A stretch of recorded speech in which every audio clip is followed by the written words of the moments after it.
포뮬라 4강 한번 보자. 자, 여기는 무의사결정에 관련된 내용이니까 무의사결정이 과연 뭘까? 자, 정책은 현실 사회 속에 산재한 각종 문제 해결을 위해서 실천적 수단으로, 실천적 수단이니까 문제 해결 방법이라고 얘기해야 되겠지. 문제 해결 방법으로 쓰는 게 정책이야. 우리가 얘기하는 그 플랜을 말하는 거야. 자, 더 나은 미래상의 정립을 위해 이게 목적이고요. 정부가 제시한 일련의 방향성 혹은 지침을 말한다. 지침이 방향성이야. 똑같은 말. 뭐 정책을 결정하는 이유는, 목적은 더 나은 미래상을 정립하기 위해서 현재의 문제를 해결할 수 있는 실천적 수단을 강구해낸다. 그게 바로 정책을 의미하는 거다. 자, 여기서 중요한 게 뭐냐면 일련의라는 말이 나오잖아. 그러면 이거는 뒤에 방향이 없더라도 방향성을 말하는 거야. 쭉 이게 순서대로, 절차대로, 이런 뜻이야. 이 개념에 따르면, 이 정책의 개념에 따르면 정책 결정은 정부의 공식기관이나 아니면 정책 결정자들이 공동의 목적을 달성하기 위해서, 공동의 목적은 더 나은 미래상이라고 아까 얘기했어. 일련의 정책 과정에서 탐색된 대안을 검토를 통해 가지고 채택된 미래지향적인 행동 혹은 지침으로 이해할 수 있다. 막 굉장히 막 거창하게 써놨는데, 이거는 뭐 쉬운 얘기로 어떤 문제를 해결해서 마지막에 어떤 결론에 이르기 위해서 쭉 정책을 있잖아. 일련의 방향성을 가지고 정해놓은 지침이다 라고 생각하면 돼. 민주주의 사회에서 이러한 정책 결정은 누구에 의해서 이루어지는가? 시민 혹은 시민단체, 국회 등 다양한 참여자나 집단에 의해서 다원적으로 결정된다. 그러니까 하나 시민 혼자, 시민단체 혼자, 국회 혼자 만들어지는 게 아니라는 게 다원적 결정이 되겠지, 그지? 그래서 다원주의적 입장과 소수 엘리트에 의해서 정책이 결정이 주도된다는 엘리트론이 있다. 그래서 두 가지로 정책 결정을 이야기하고 있어. 다원주의의 입장, 두 번째는 소수 엘리트로 보는 엘리트론이 있다. 여기는 지금 엘리트론에 대한 얘기를 할 거야. 그러니까 여기 제일 중요한 게 뭐냐면 소수란 말이야. 그러면 다원주의는 얘는 다수라고 볼 수 있겠네, 그지? 그럼 정책 결정이 다수에 의해 이루어지는 거하고 소수에서 이루어지는 거하고 어떻게 다를까, 혹은 어느 쪽이 옳을까, 뭐 그런 그 가치 비중 평가 막 이런 것도 나올 수 있어. 자, 엘리트론 중에서 실증 연구를 통해 등장한 신엘리트론, 지금 논의하고 있는 거 이제 시작이 나왔어. 신엘리트론에 따르면 사회는 소수의 지배 엘리트와 조직화되지 못한 다수의 일반 시민으로 구성된다. 여기서 조직화되지 못했다는 게 불안정하다는 얘기야. 그러니까 정책을 결정해야 되는데 불안전한 조직이 정책을 결정하면 되겠어? 안 되겠지. 그러니까 소수의 확실한 지배 엘리트들이 정책을 결정해야 되는 거야 라는 쪽에 비중이 가 있는 거야. 자, 지배 엘리트들은 출신 경력, 생활 양식, 직책상의 상호 연관성 등에서 동질성을 가지고 있다. 뭐 출신이 같다든지 학교가 같다든지 같이 근무했다든지 직책상 연관성이 있다든지 이런 거에 동질성을 가진 집단을 지배 엘리트라고 불렀어. 지배 엘리트 집단은 폐쇄적이다. 이게 문제라는 거지. 이러한 특성을 가진 지배 엘리트들은 세부적인 사항에 대해서 의견이 다를 수 있지만, 자, 이게 디테일한 거는 좀 다르지만 체제 유지, 기본적 가치에 대해서는 대체로 합의를 이루고 있대. 그러니까 얘네들은 통하는 거야. 비슷한 공동의 목적이 있고 목표가 있는 거야. 세부적으로는 좀 다르지만. 자, 그래서 보수적이고 폐쇄적인 성격을 지니고 있다라고 이야기했어. 이 지배 엘리트의 속성이란 말이야. 이들은 자원을 배분하고 권력을 지속적으로 유지하려고 한다. 자원 배분이라면 이게 정책에서, 그러니까 우리가 복지정책 할 때 자본의 배분 혹은 자원의 배분 뭐 이런 것들 얘기하는 거고, 권력의 지속적으로 유지, 계속 기득권을 유지하겠다는 거야.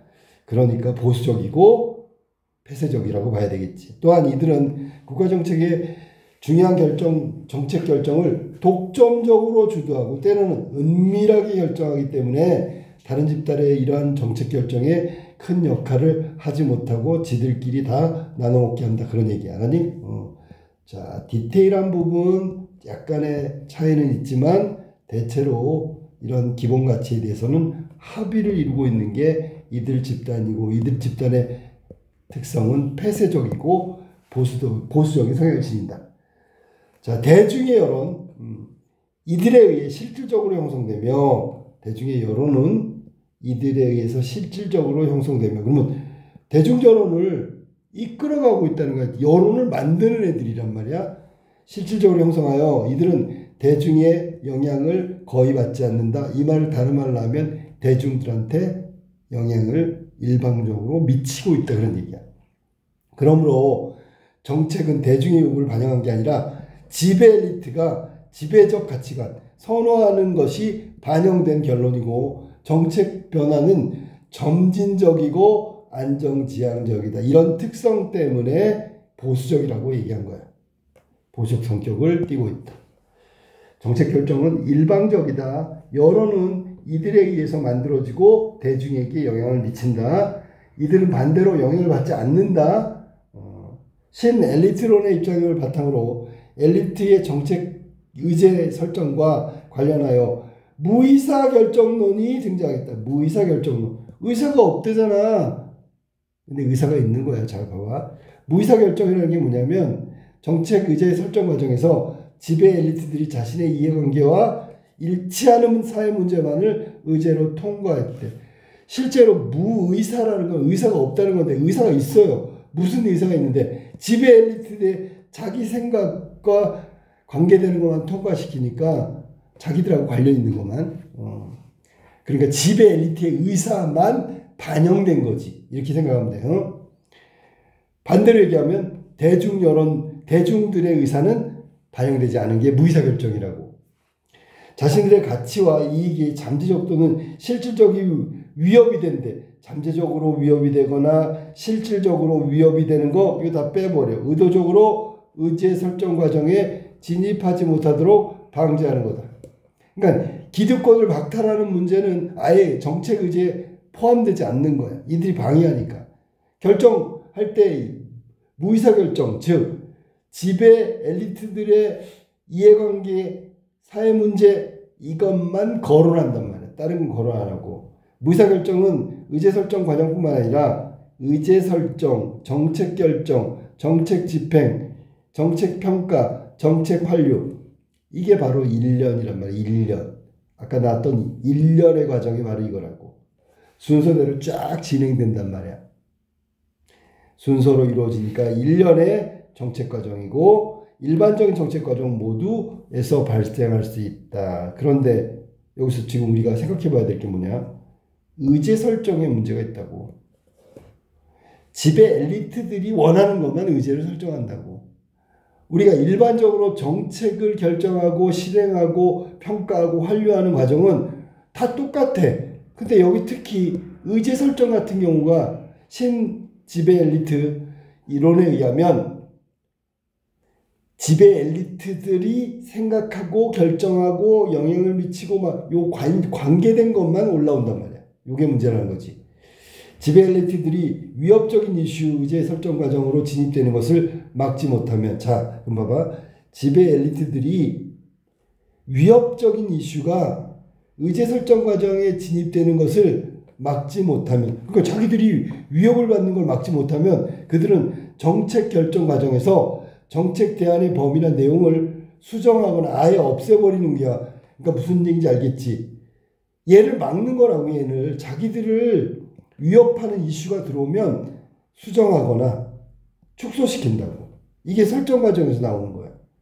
정책 집행 단계에서 예산을 감축하거나, 잡아봐, 집행자를 매수하거나 집행을 방해하거나, 이게 다 전부 다 자신들을 위협하는 이슈가 의제 설정 과정에서 진입된다면 혹은 진입되려고 한다면 이런 식으로 방해하는 거란 말이야. 아예 못하게 수정하거나. 정책평가와 정책환류 단계에서는, 이 단계에서는 어떻게 해? 편견 등을 동원하여 정책에 대한 부정적인 평가를 유도하는 정책을 종결시킨다. 그러면 이 앞부분은 잘 봐봐. 예산을 감축하거나 집행자를 매수하거나 정책 집행을 방해해. 그러면 예산 감축하고 집행자를 매수하고 정책 집행을 하면, 집행을 방해하면, 봐봐. 이 부분이란 말이야, 이 부분. 미안해. 이 부분. 정책 집행 과정 혹은 결정 과정. 첫 번째 실패하면 두 번째, 세 번째에서 이런 식으로 하는 거야. 그 다음에 마지막에 그래도 안 됐어. 그러면 평가하고 완료하는 이 부분, 이게 평가하고 완료하는 부분이야. 이 부분에서도 또 방해한단 말이야. 알겠지? 무슨 말인지. 아예 처음부터 정책을 의제를 설정하지 못하게 하는 게 신엘리트론인데, 문제는 만약에 의제를 설정됐다. 그러면 예산을 감축하거나 집행자 매수하고 정책 집행 방해 이런 식으로 또 못하게 하고, 그게 또 안 되면 평가 정책 완료 단계에서 편견해서 이거 안 좋은 거야, 하지마, 다음부터 하지마, 그래갖고 정책을 그 시점에서 그만두게 만드는 거야. 이게 신엘리트론에 해당되는 거야. 자, 그 다음에 이러한 무의사결정을 위한 대표적인 수단, 첫째로 폭력의 사용. 이건 노출돼 있지, 그지? 폭력을 통해서 못하게 하는 거야. 이 수단은 기존 질서에 변화시키려는 의제나 기존 질서의 변화를 요구한 정책을 의제화되지 못하도록 경찰력과 같은 물리적 힘을 사용해서 강제로 저지하는 방법. 이거는 폭력을 사용하는 첫 번째 방법이야. 민주주의 체제와 정보화 시대에 이 수단이 매우 신중하게 사용될 수밖에 없다. 왜? 노출돼 있으니까. 그러면 자기들에게 위협하는 의제라는 걸 스스로 자인하는 셈이 돼버려. 그러니까 폭력은 일단 첫 번째로 폭력 자체가 반민주적인 거니까 이건 안 된단 말이에요. 자, 그러면 다른 방법 한번 찾아보세요. 그래도 둘째로 가볼까? 권력 행사. 직접적이면서 물리적인 힘을 행하지 않더라도 직접적이며 물리적인 힘은 위에서 말하는 경찰력과 같은 물리적인 힘을 말하는 거야. 첫 번째가 실패하면 두 번째 뭐라고? 합법적인 제재를 통해서 지배엘리트의 기득권에 도전하는 특정 가치를 박탈할 수 있다고 위협하는 수단을 영향력 행사해가지고 정책 의제에 채택되는 것을 방지하는 목적이다. 자, 이거는 둘째는 노출되지 않는 거야. 왜냐면 게다가 뭐라 그랬냐면 정책 의제에서 합법적인 제재거든. 그럼 이거는 무조건 할 수 있는 거야.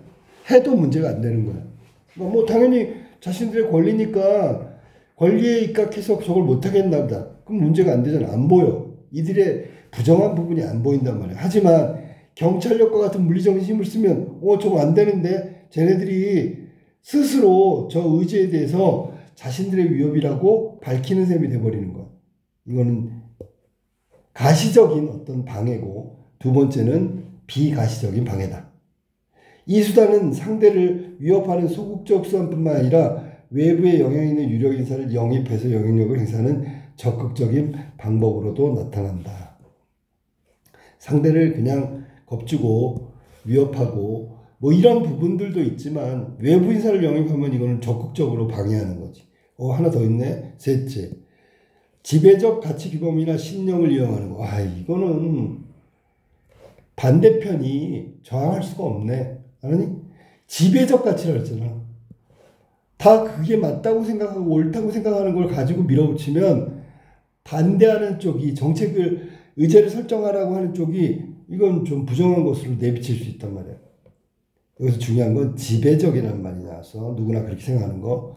이는 지배적 규범이나 절차를 강조함으로써 기존 질서에 대한 도전은 비민주적이고 비애국적이고 비도덕적이다. 이거 다수의 시민이 정책 결정을 요구했어. 근데 이게 지배적 가치 규범의 신념에 위배되는 거야. 그럼 도전한다고 생각하고 못하게 되는 거지. 그래서 비도덕적이라고 치부하거나 확립된 절차나 규칙에 침해한다는 이유로 억압해버리는 방법이다. 그러면 어느 누구도 이 지배 엘리트들이 의제 설정 방해하는 거에 대해서 비난을 할 수 없단 말이야. 왜냐하면 정말 합법적이니까 누구나 다 그렇게 해도 된다고 생각하는 거니. 또 다른 방법으로는 네 번째는 기존 규범 규칙 절차 자체로 새로운 것으로 수정하거나 강화해. 그러니까 자기들대로 바꿔버리는 거야. 그러면 지배적 규범이나 절차에 대한 변화 요구가 의제화되지 못한다. 왜냐하면 이미 바뀌었잖아. 왜? 기존의 이걸 갖다 새로운 것으로 수정하거나 강화시켰잖아. 바꿨는데 이게 바꾼 거야. 기존 것을 바꿨다고. 근데 지배적 규범이나 절차에 대한 또 바꿔달라고 요구를 못하는 거지. 이런 방법도 있다. 마무리. 이러한 무의사결정 수단은 현대사에 들어서 둘째나 셋째 방법이 주로 사용되고요. 문제는 이 수단들을 사용해서 표면적으로 드러나지 않는 그런 특징이 있기 때문에 둘째나 셋째 방법을 쓰는 거야. 이에 대해 프레이는, 자, 프레이 나왔어. 무의사결정이 이루어지었는지를 확인하기 위해서는 핵심 쟁점의 선정, 영향력에 대한 기대의 정당화, 방지 권력의 체계 등을 증명을 제시했다. 그러니까 무의사결정이 이루어졌는지 안 이루어졌는지는 1번, 2번, 3번을 가지고 할 수 있다. 핵심 쟁점은 현재의 가치가 배분되는 형태나 가치 배분이 그 자체에 도전하는 쟁점을 의미한다. 현재 것을 도전하는 쟁점이야. 이게 핵심 쟁점의 선정. 따라서 핵심 쟁점은 현재의 정책과 결정 과정을 지배하고 있는 사람들의 권위와 권력에 대한 도전을 유발할 수 있다. 그러면 현재에 지배하고 있는 사람들이 있는데 그 사람들의 권위와 권력에 대한 도전을 유발할 수 있다. 핵심 쟁점을 선정하기 위해서는 얼마나 많은 사람들이 영향을 받으며 얼마나 많은 종류의 자원이나 얼마나 많은 양의 자원이 분배되는지 현존하는 자원 배분이 얼마나 변경되는지를 파악해야 된다. 핵심 쟁점이 선정됐으면 자, 여기까지. 이게 첫 번째.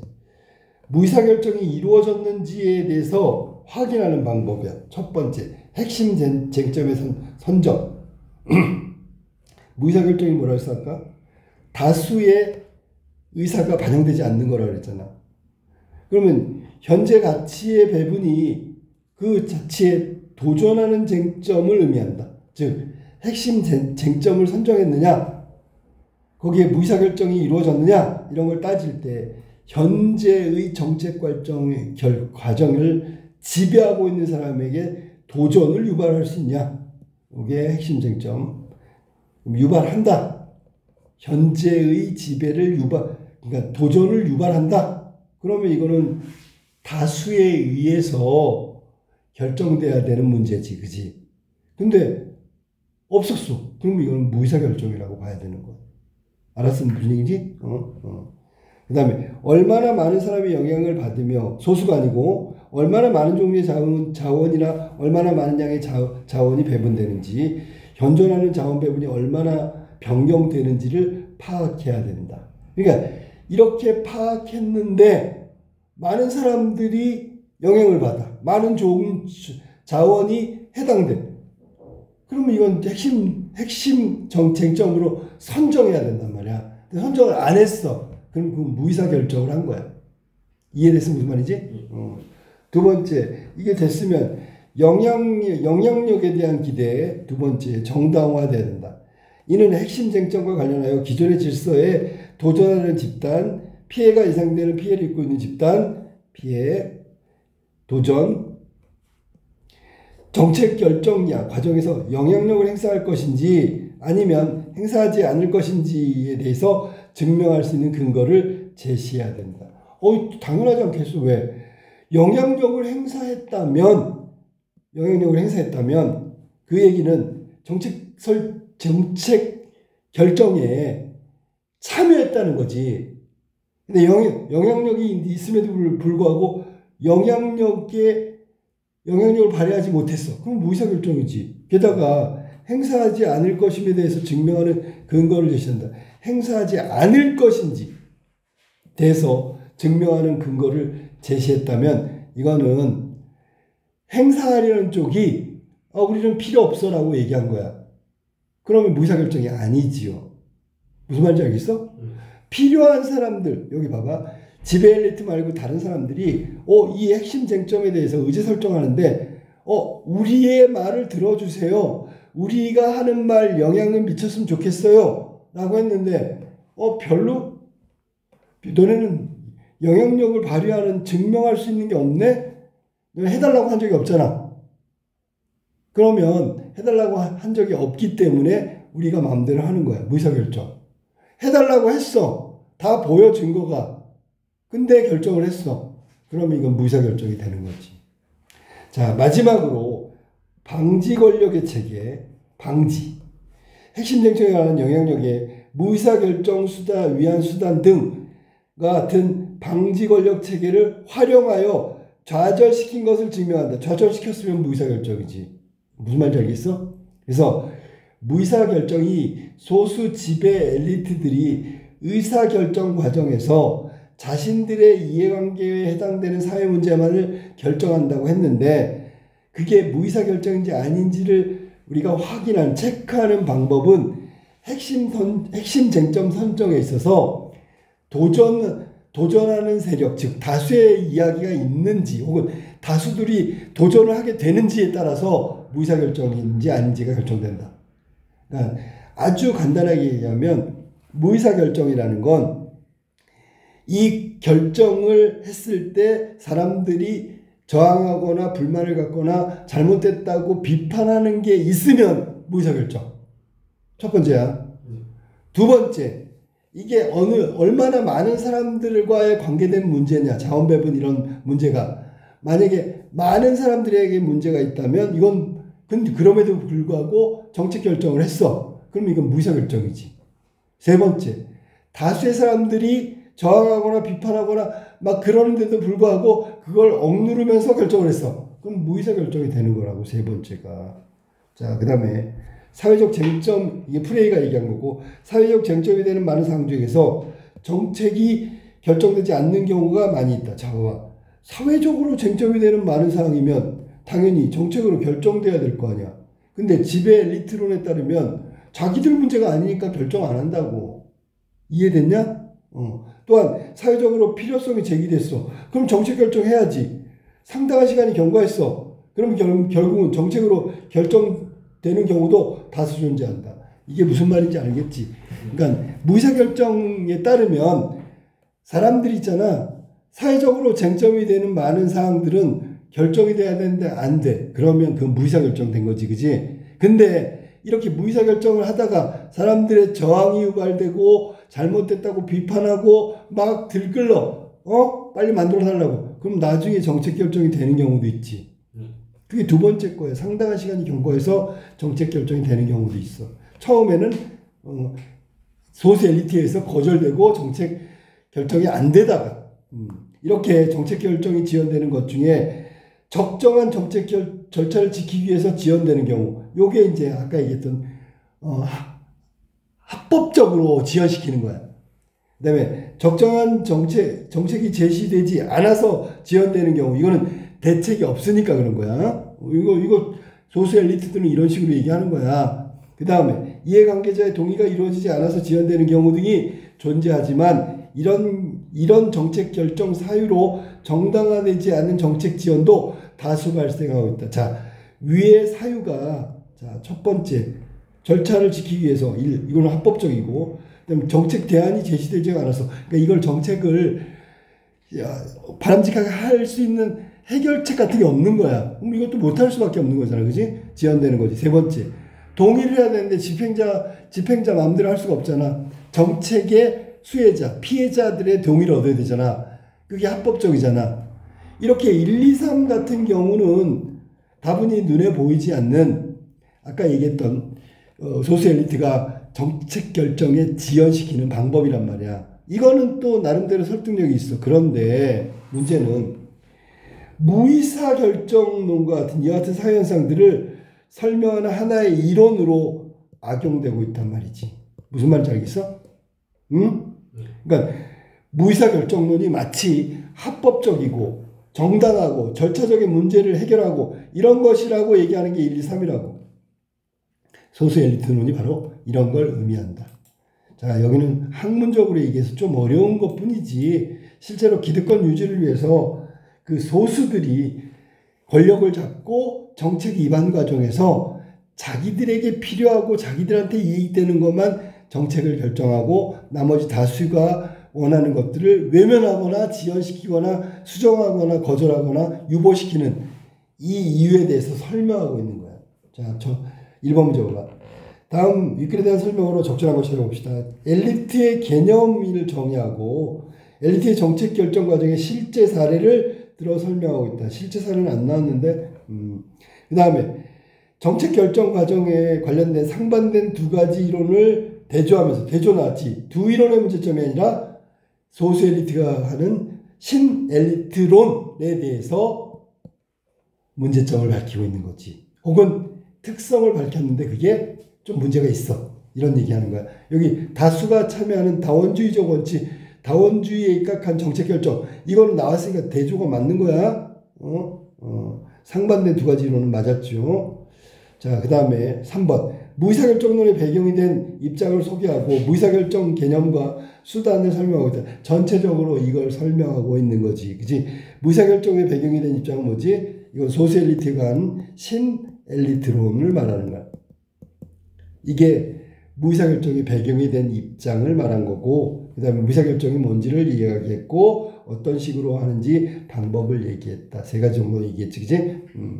그 다음에 마지막에 네 번째 문단에 이제 어떤 수단을 사용해서 하는지를 이야기했다. 정답은 3번이고요. 이 글은 무의사결정론에 대한 설명문이다. 다음 4번. 무의사결정론에 관련한 학자들의 논쟁이 어디 나와? 그런 게 어디 있어? 논쟁 없죠. 이론에 확립되는 과정도 없고요. 자, 그다음 무의사결정론이 등장하게 된 배경을 서술하며 무의사결정에 따른 결과의 장점하고 단점. 여기서 뭐 장점이라고 볼 건 하나도 없는 것 같은데 전부 다 장단점을 설명하고 있는 것은 틀렸다라고 얘기하면 돼. 그렇다고 장점이라고도 할 수는 없어. 아까 얘기했듯이 특성이라고 얘기해. 특징. 자, 정답은 그래서 3번이 적절하다. 2번으로 볼까? 윗글을 통해 알 수 있는 내용으로 적절하지 않은 것. 1번. 정책의 개념에 따른 정책 결정은 미래지향적이고 그 첫 번째 줄에 나오지, 그지? 첫 번째 문단 첫 번째 줄에 나오잖아. 그래서 얘는 행동이나 지침을 얘기하는 거고 미래지향적이고 공동의 목표, 목적을 달성하기 위한 것이다 라고 얘기했으니까 맞았고 2번. 사회적으로 쟁점이 되는 것들은 정책 결정에서 지연이 나타나지 않는 정반대로 얘기했잖아. 사회적 쟁점이 뭐야? 이게 사회 문제잖아. 사회 문제. 사회 문제라는 건 사회 구성원들이 모두 해당하는 사회적 문제야. 사회적 문제는 그러면 누구의 문제라고? 다수의 문제잖아. 그러면 쟁점으로 되는 건 정책 결정의 지연이 나타나죠. 누가? 그 소수 엘리트들이 신엘리트론에 의해서 정책 결정 못하게 하거나 지연시키거나 축소하거나 수정하거나 왜곡시킨다고 분명히 얘기했잖아. 자, 그래서 정답은 2번 틀렸고 3번. 지배 엘리트들은 자신들이 추구하는 가치를, 이게 뭔데? 자신들에게 관계되는 문제 우선적으로 고려해서 정책 대안을 검토한다. 요것 때문에 정책을 세우는 거야. 그 다음에 다원주의적 입장에서 정책 결정, 다양한 집단이나 개인들에 의해서 이루어진다. 그래서 결국 다양한 집단이나 개인들, 이게 바로 다수를 의미하는 거고 다수의 반대가 소수라고 얘기했지. 소수 엘리트론. 자, 그 다음에 지배 엘리트들은 소수지. 자신들의 이해관계에 반하는, 그러면 반대하는 거니까 다수의 이슈지. 다수의 사회적 문제. 이것은 물리적으로 맞기도 한다. 맞았죠. 자기들에 관련된 거, 자기들 이해관계만 주목하고 있다. 자, 3번. 기억의 입장에 대한 이해로 적절하지 않은 걸 찾아봅시다. 기억은 신엘리트로냐? 적절하지 않은 것. 지배 엘리트들에 의해 집행되는 정책은 안정적이고 폐쇄적이고 보수적이고 점진적이고 이런 얘기 다 나왔어. 맞았고 2번. 지배 엘리트들은 대중이 모르게 대중을 외면하는 거지 국가 정책의 중요한 정책을 결정하기도 하죠. 이 국가의 중요한 정책이 뭘까요? 자신들의 이해관계, 자신들의 이해관계가 달린 그 중요한 결정을 한단 말이야. 대중들을 외면하고.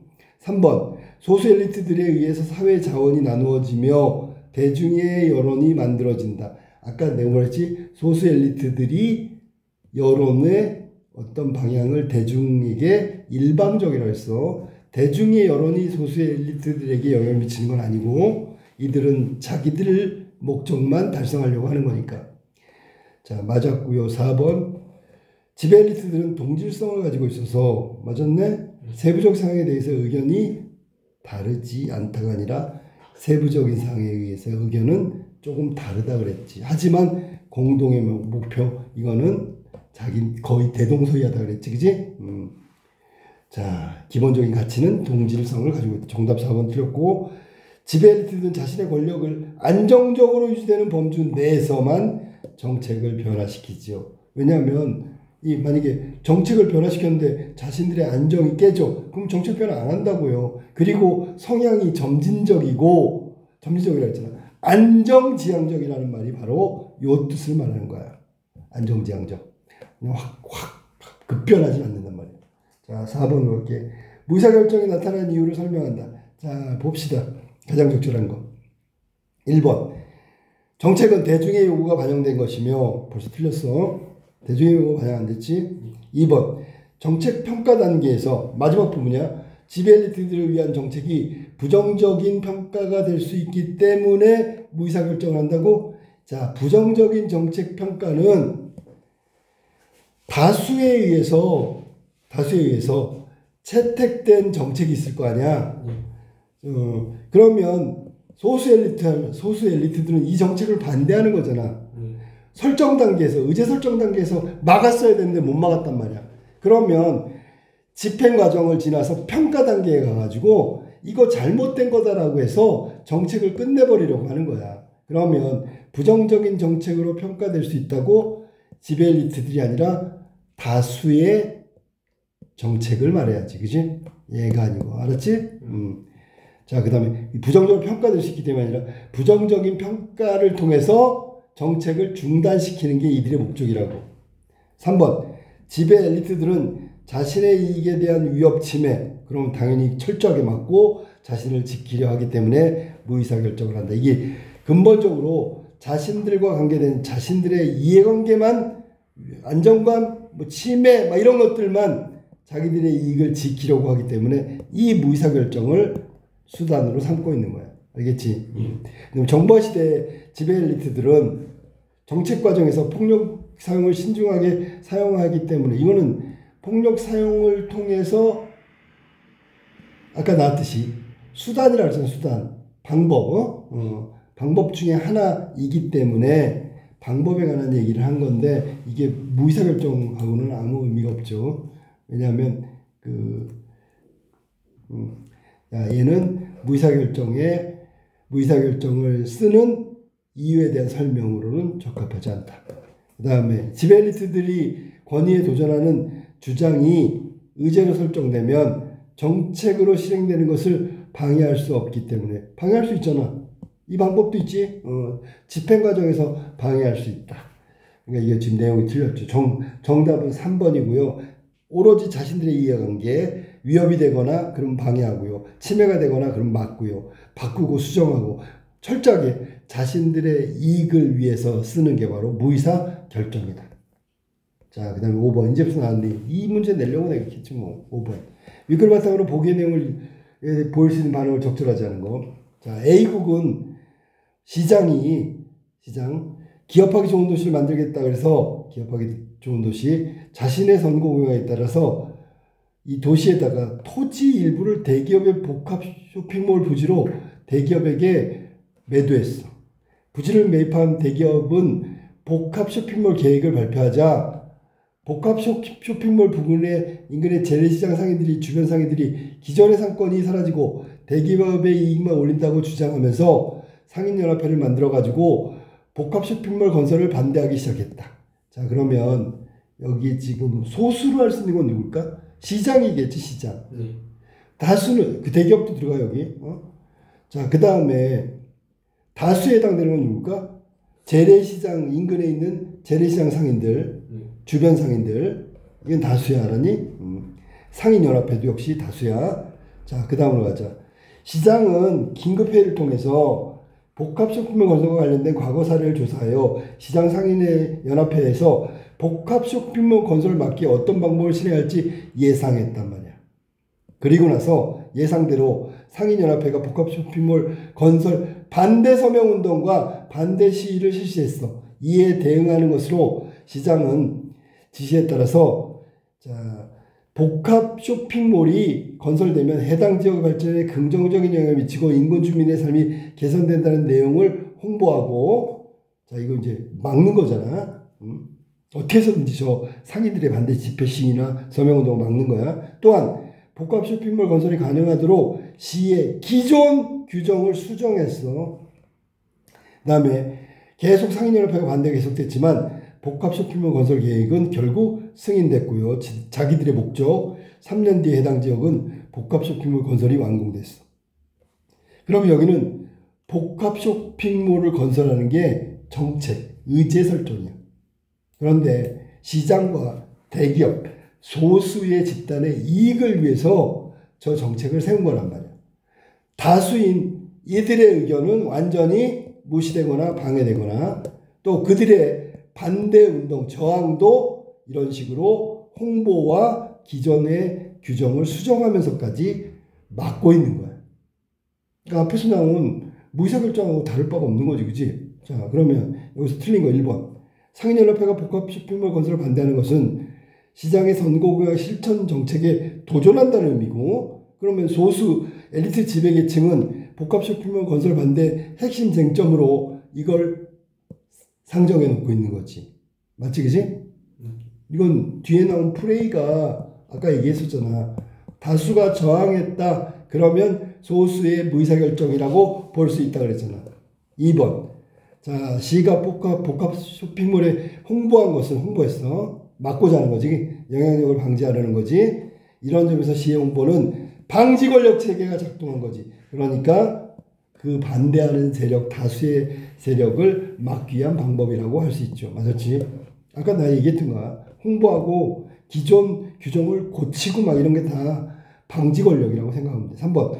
복합 쇼핑몰 건설이 가능하도록 시의 기존 규정을 수정한 거. 이거 방지 권력인데 복합 쇼핑몰 건설이 완공되었다는 점에서 기존의 규범, 규칙을 강조하여 상임연합회에 봉쇄를 한 것으로 보다. 자, 틀렸죠? 뭐죠? 이게 틀렸죠. 왜?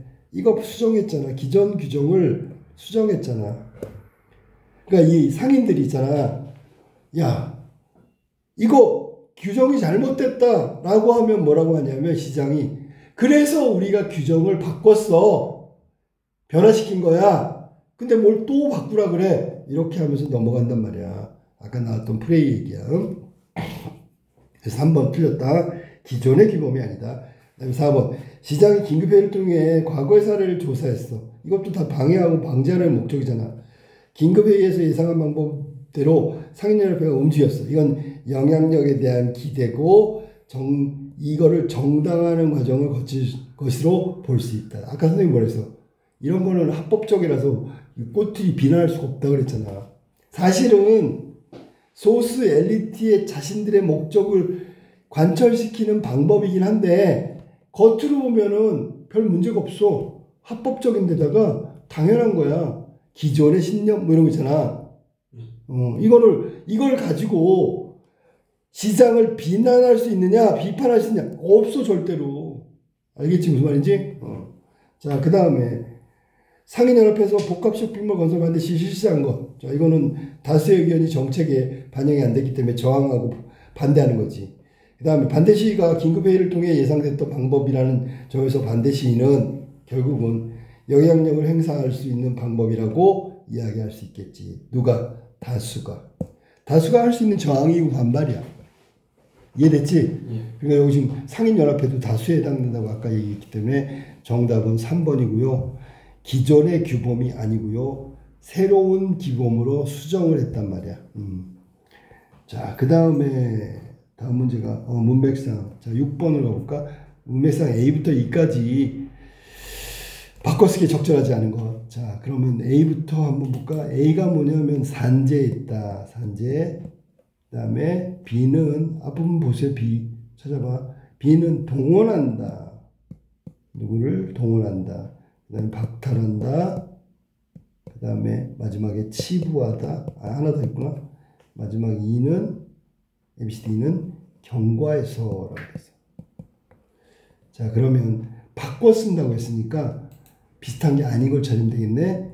1번 흩어져 있다. 여기저기 산재했다. 산재가 바로 흩어져서 이렇게 존재해 있는 거야. 맞았고 2번 동원했다. 동원했다라는 것은 사람을 모은 거지, 그지? 전부 다 했잖아. 얘를 근데 있잖아 이런 거 있어. 투쟁하기 위해서 조합원들을 동원했다. 맞는 거잖아, 그지? 조합원들 다 모았다는 얘기잖아. 그런데 이런 게 있어. 문제를 풀기 위해서 시각, 청각 이런 모든 감각을 동원해서 그러면 그건 모은 거야. 감각을 모은 거지, 그지? 이끄는 건 아니고. 자, 이끌어를 바꿀 수 없죠. 그 다음에 C번은 박탈하니까 빼앗은 거고, 치부는 그렇게 여기고 생각하는 걸 말하는 거야. 경과는 시간이 지났다. 뭐 계절이 경과했다. 뭐 이런 얘기를 쓸 수 있는 거야. 자, 그래서 정답은 2번이고 이끌어가 아니다. 알았지? 동원했다는 건 모았다. 알았지? 정답은 2번이다.